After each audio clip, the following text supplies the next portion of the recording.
Demônios podem habitar junto com o Espírito Santo no corpo do crente? Essa aqui é uma ótima pergunta que eu vou bugar a mente de vocês agora. Pense comigo. Isso é outra coisa que ensinaram errado pra nós, tá? Satanás e os demônios e Deus não podem habitar no mesmo lugar. Gente, Deus é tudo. Ele tá em tudo, ele habita em tudo a todo momento. Como é que Deus vai sair de dentro dele mesmo? Porque os demônios, Satanás estão na terra, estão no mundo, estão em tudo que existe, certo? Se Deus é tudo que existe, como é que ele vai sair de dentro dele mesmo? Em nenhum lugar a Bíblia diz especificamente que um cristão pode estar sendo a habitação de um demônio. E em nenhum lugar diz que um cristão não pode ser habitado por um demônio. Vamos então analisar os contextos. Analisaremos passagens que se aplicam ao problema. Um dos principais argumentos contra os cristãos terem demônios é: que comunhão há entre as trevas e a luz? Vamos ver então o que esse texto e seu contexto querem de fato dizer? Reflitamos. Não vos prendais a um jugo desigual com os infiéis, porque que sociedade tem a justiça com a justiça? E que comunhão tem a luz com as trevas? E que concórdia há entre Cristo e Belial? Ou que parte tem o fiel com o infiel? E que consenso tem o templo de Deus com os ídolos? Porque vós sois o templo de Deus vivente, como Deus disse: nele habitarei, entre eles andarei, e eu serei o seu Deus, e eles serão o meu povo. Por isso sai do meio deles e apartai-vos, diz o Senhor. E não toqueis em nada imundo, e eu vos receberei. E eu serei para vós pai, e vós serei para mim filhos e filhas, diz o Senhor Todo-Poderoso. Essa passagem foi dirigida aos seguidores do Messias em Corinto, e assim, obviamente, alguns deles já estavam sob um jugo desigual.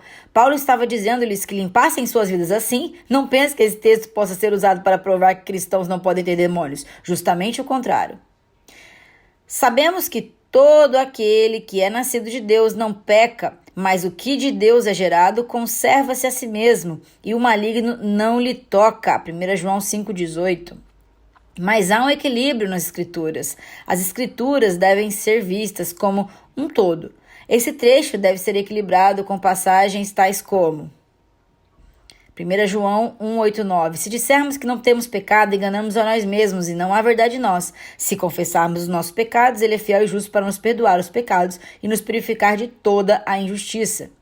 1 João 2,1. Meus filhinhos, essas coisas vos escrevo para que não pequeis. E, se alguém pecar, temos um advogado para com o Pai, Jesus Cristo o justo. A condição normal de um cristão verdadeiramente nascido de novo deveria ser que ele não pecasse. Mas a dura verdade é que enquanto permanecermos nesses corpos, teremos uma luta com a nossa natureza pecaminosa. Paulo torna isso muito claro na sua declaração aos Coríntios. Vejamos.